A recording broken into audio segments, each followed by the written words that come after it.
नमस्कार, आप सबका स्वागत है आपकी अपनी दाक्षिता टीचिंग अकेडमी में। तो आज की वीडियो बहुत ज्यादा स्पेशल इसीलिए है क्योंकि पूरी दुनिया में ना कुछ टाइप के लर्नर्स होते हैं। ठीक है, कुछ लोग होते हैं जो एडवांस में पढ़ते हैं और अपनी तैयारी करते हैं और काफी फोकस्ड रहते हैं। कुछ ऐसे होते हैं कि सिर्फ ये माइंड में रखते हैं कि ठीक है मैं पास हो जाऊं, मैं अगले पेपर में फाड़ दूंगा या फाड़ दूंगी। ऐसे भी बच्चे होते हैं। और कुछ इस टाइप के लर्नर्स भी होते हैं जो ये सोचते हैं कि चलो अभी तक तो मुझे ध्यान नहीं था, मम्मी पापा या भाई या बहन ने फॉर्म भर दिया या पति ने फॉर्म फिल कर दिया, अब तो तैयारी कर ही लेते हैं। तो ऐसे लोग काफी ज्यादा कंफ्यूज रहते हैं कि क्या पढ़े क्या ना पढ़े। एग्जाम इसी हफ्ते में है, शनिवार एतवार को, और हम अभी भी कंफ्यूज है कि क्या पढ़े क्या ना पढ़े। तो उस टाइप के लर्नर्स के लिए ये वीडियो वैसे सबके लिए, सब देख सकते हैं क्या क्या पढ़ना है क्या क्या नहीं पढ़ना है। बट बेसिकली मैं उस टाइप के लर्नर्स को फोकस करना चाहती हूँ जो एक इच्छा रखते हैं कि अरे मेरे हस्बैंड ने भर दिया, मुझे तो पूरे हफ्ते पूरे महीने टाइम ही नहीं मिला पढ़ने का, लेकिन अब मैं एक हफ्ते में कैसे क्या करूं, क्या मैं कर सकती हूँ। ऑफकोर्स आप कर सकते हो, आप पासिंग मार्क्स तक तो कर सकते हो। क्लियर? तो हम वीडियो स्टार्ट करते हैं। तो क्या पढ़े एचटेट क्लियर करने के लिए, बहुत कंफ्यूजन है। तो सबसे पहले देख लेते हैं कि एचटेट का क्या पैटर्न है। अगर आप देखोगे तो एचटेट में 150 मार्क्स के क्वेश्चन, मतलब 150 क्वेश्चंस आते हैं। कितने मार्क्स के? 150 मार्क्स के। ठीक है, तो इसमें काफी सेक्शंस होते हैं। तो सबसे पहला आता है आपका सीडीपी, ठीक है, यानी चाइल्ड डेवलपमेंट एंड पेडागोजी, जो कितने मार्क्स का होता है? 30 नंबर का। ठीक है, अब ये 30 नंबर के 30 नंबर लेने बहुत जरूरी है भाई। ठीक है, 30 में से कुछ नहीं तो 15-20 भी मिल जाए तो भी वो बच्चा या लर्नर पास हो जाएगा। उसके बाद दूसरे नंबर पे हमारा आता है हमारा मेन इंपॉर्टेंट सेक्शन। उसमें आते हैं आपके हरियाणा जीके। ठीक है, हरियाणा का जीके पूछा जाता है सेक्शन 2 में, यानी सेक्शन बी में। ये सेक्शन ए है हमारा, मैं यहां सेक्शन लिख देती हूँ। ठीक है, सेक्शन बी में हरियाणा जीके पूछा जाता है, क्वांटिटेटिव एप्टीट्यूड पूछा जाता है, एंड जान है इसकी रीजनिंग, वो भी पूछा जाता है। ठीक है, तो रीजनिंग पे तो मैंने वीडियो, और क्वांटिटेटिव एप्टीट्यूड एंड मैथ्स पे तो मैंने वीडियो बना रखी है मेरे चैनल पे। आप देख लीजिए कि आपको क्या क्या टॉपिक पढ़ना है और क्या टॉपिक स्किप करना है 2022 के लिए। हरियाणा जीके काफी वास्ट है, तो अगर आप पढ़ सकते हैं तो ट्राई कीजिए कि पिछले 6-7 महीने के करंट अफेयर्स देख लें। ठीक है, तो आपको काफी मदद मिलेगी। फिर ये देख लीजिए कि हरियाणा में सबसे ज्यादा पॉपुलेशन किस सिटी की है, सबसे कम पॉपुलेशन किस सिटी की है। ठीक है, इसका स्थापना दिवस देख लीजिए। जो बेसिक चीजें हमें पता होना चाहिए। सबसे ज्यादा पोल्यूशन, सबसे एनसीआर रीजन में क्या आता है, ऐसे कुछ सिंपल क्वेश्चन आप कर लीजिए। कौन सा ये मॉन्यूमेंट किस जगह पे फेमस है, पानीपत किस लिए फेमस है, सोनीपत किस लिए फेमस है, या आप कुरुक्षेत्र के लिए ले लीजिए, अंबाला हो गया। ठीक है, भिवानी, रोहतक, ये किस चीज के लिए फेमस है आपको ये भी पता होना चाहिए। तो बेसिक एक देख लीजिए आपको, तो आपको काफी मदद मिलेगी। जो फेमस चीजें हैं ना हरियाणा में, वो जरूर देख लीजिए। फेमस पर्सनालिटी जो गेम्स खेलते हैं, जो स्पोर्ट्स खेलते हैं, रिसेंटली स्पोर्ट्स हुआ है उसमें क्या क्या पोजीशन है, क्या है, ये सब आप प्लीज देख लीजिए। ठीक है, फिर आपका जो सी सेक्शन यानी थर्ड आता है हमारा लैंग्वेज। ठीक है, वैसे लैंग्वेज बी में आता है बट मैंने सी में लिख दिया, डजंट मैटर, बट मैंने लैंग्वेज लिख दिया। लैंग्वेज में अगर आप, ये 30 मार्क्स का आता है, तीनों 30 मार्क्स का आता है। मतलब ये 10 नंबर का, ये 10 नंबर का और ये 10 नंबर का। तो मैंने ये 10 नंबर आपको काफी हद तक अच्छे से करा चुके हैं। मैंने बहुत सारी वीडियो भी अपने चैनल पे पोस्ट की, आप जरूर देखिए, आपको बहुत ज्यादा हेल्प मिलेगी। फिर लैंग्वेज में आता है आपका 15-15 नंबर के।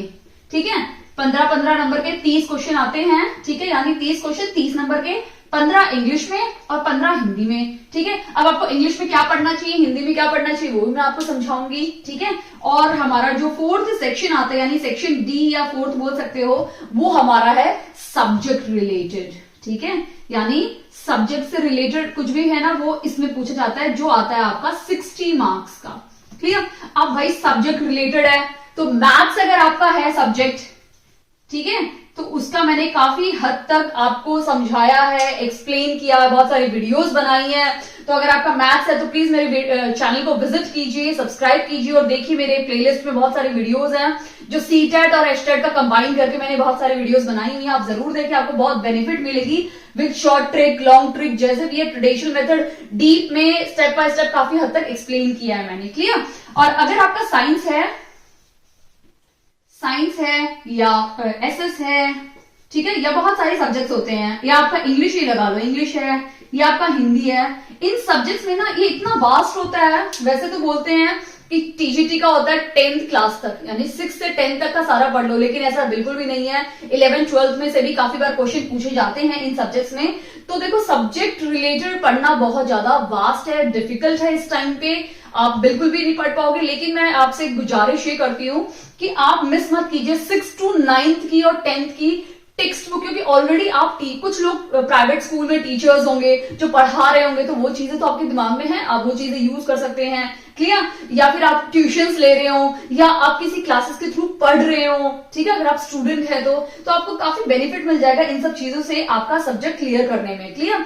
बट बहुत वास्ट में है तो मैं पूरा नहीं बोलूंगी, बट हाँ कुछ हद तक अगर आप 30-40 मार्क्स भी गेन कर लेते हो तो बहुत काफी है। क्योंकि ऑल इसमें एक चीज और इंपॉर्टेंट है कि नेगेटिव मार्किंग नहीं है, ठीक है, यानी नो नेगेटिव मार्किंग। तो आप ट्राई कर सकते हो, अगर आपको थोड़ा सा भी अंदाजा है या थोड़ा सा भी आप डायलेमा में है कि ये या ये, तो उसमें से आप अपना थोड़ा दिमाग लगा के क्वेश्चंस को आंसर दे सकते हैं। तो इस टाइम पे आपका सबसे ज्यादा स्कोरिंग पॉइंट होता है वो आपका सीडीपी है।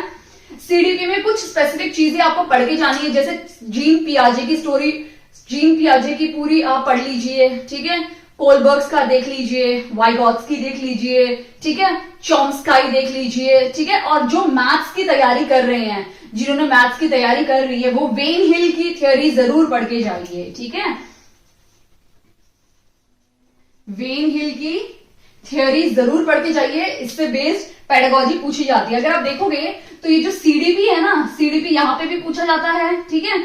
सीडीपी आपका इन दोनों टॉपिक्स पे भी पूछा जाता है। अगर आप 15 नंबर है तो कम से कम 5 मार्क्स सीडीपी के पूछे जाते हैं, 5 यहाँ पे सीडीपी पूछा जाता है। अगर आपका मैथ्स है, जो 30 नंबर है ना, 30 में से कम 30 मार्क्स आपके 30 पेडागोजी होते हैं। किसकी पेडागोजी? Subject related pedagogy. और 30 आएंगे आपके सब्जेक्ट बेस्ड आएंगे। तो ये पेडागोजी भी आप ट्राई कीजिए कि आप अटेम्प्ट कर सकें। क्लियर? उसके बाद आपको सीडीपी में कौन कौन सा क्या क्या और पढ़ना है, एनईपी 2020 पढ़ सकते हैं आप, ठीक है, एनईपी 2020 पढ़ लीजिए, इंडिविजुअल डिफरेंसेस पढ़ लीजिए, इंक्लूसिव एजुकेशन आप पढ़ लीजिए, ठीक है, लर्निंग डिसेबिलिटी बहुत बार क्वेश्चन आता है, डिसलेक्सिया, डिसग्राफिया, ठीक है, डिसकैल्कुलिया, तो लर्निंग डिसेबिलिटी आप पढ़ लीजिए, ठीक है, असेसमेंट इवैल्यूएशन आप पढ़ लीजिए, डेवलपमेंट एंड ग्रोथ, उससे भी काफी बार क्वेश्चन पूछा जाता है, डेवलपमेंट एंड ग्रोथ। वैसे डेवलपमेंट एंड ग्रोथ में मैंने एक वीडियो अपने पोस्ट की हुई है चैनल पे, अगर आपको देखना है तो आप देख लीजिए, आपको बहुत ज्यादा हेल्प मिलेगी। और एक इंपॉर्टेंट है एनसीएफ 2005 भी आप पढ़ लीजिए। इस कुछ स्पेसिफिक टॉपिक जो मैंने आपको बताए हैं वो अगर सीडीपी में पढ़ लेते हैं तो काफी हद तक आप अपनी तैयारी कर चुके हैं। लेकिन आपको शॉर्ट स्पैन है तो ट्राई करना है कि जल्दी जल्दी उनके कॉन्सेप्ट समझने की कोशिश कीजिए, ठीक है। फिर हिंदी में कारक, संधि, समास, ठीक है, वाक्य बनाना, ये सब चीजें आप प्लीज कर लीजिए, ठीक है। इंग्लिश में adjective, adverb, passive voice, active voice, clear, synonyms, antonyms. अगर आपकी लैंग्वेज पे काफी अच्छी कमांड है तो और आपका ग्रामर काफी अच्छा है तो आप इंग्लिश एंड हिंदी भी काफी हद तक स्कोर कर सकते हैं, क्योंकि सिनोनिम्स, एंटोनिम्स आपको पढ़ने हैं, ठीक है। और क्लॉजेस देख लीजिए इंग्लिश में, अगर आप करना चाहते हो तो ये सारे टॉपिक्स कर लीजिए, ठीक है। रीजनिंग पे मैंने वीडियो पोस्ट की हुई है, फिर मैं आपको बता देती हूँ। रीजनिंग में आप कर लीजिए, ब्लड रिलेशन मिस मत कीजिए, ठीक है। फिर आप कोडिंग डिकोडिंग कर लीजिए, सीरीज कर लीजिए, ठीक है, ऑड वन आउट कर लीजिए, ठीक है, ऑड वन आउट कर लेना, डायरेक्शंस बहुत इंपॉर्टेंट है। ये कुछ टॉपिक है जो आप जरूर करके जाइए, एग्जाम में आने के पूरे चांसेस हैं आपके, ठीक है। और डायरेक्शंस मैंने आपको बता दिया। फिर आपका मैथ्स आता है, मैथ्स में तो काफी हद तक मैंने आपके साथ शेयर किया हुआ है, आपको वो सारे टॉपिक जरूर करने चाहिए, मैथ्स में मैंने आपके साथ शेयर किया हुआ है। तो आई होप आपको जो अभी तक सोच रहे हैं कि मैं क्या पढ़ूं क्या ना पढ़ूं, क्या मुझे करना चाहिए, तो प्लीज सोचना बंद कीजिए और ये टॉपिक पढ़ना शुरू कर दीजिए। एटलीस्ट आप अपना पासिंग मार्क तो गेन कर सकते हैं, आप पासिंग मार्क तो लेकर आ सकते हैं। नेक्स्ट टाइम फिर एग्जाम फिल करके आप अपना अच्छा स्कोर कर लीजिए, लेकिन पास होना भी तो बहुत जरूरी है ना, ताकि आप एक गेट, एक द्वार आपका खुल जाएगा तो आप अगले द्वार पे पहुंच सकते हैं, उसको खोल के और आगे एग्जाम दे सकते हैं। क्लियर?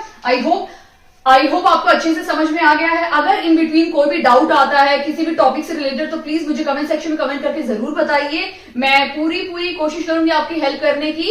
ताकि आपका एग्जाम क्लियर हो जाए। मैं तो चाहती हूँ मेरे सारे व्यूअर्स का एग्जाम क्लियर हो जाए ताकि वो नेक्स्ट लेवल के लिए एलिजिबल हो जाएं। ओके, अगर आपको वीडियो अच्छी लगी हो तो प्लीज इस वीडियो को लाइक कीजिए, चैनल पे नए हैं तो प्लीज चैनल को सब्सक्राइब कीजिए, दाक्षिदा टीचिंग अकेडमी। Thank you.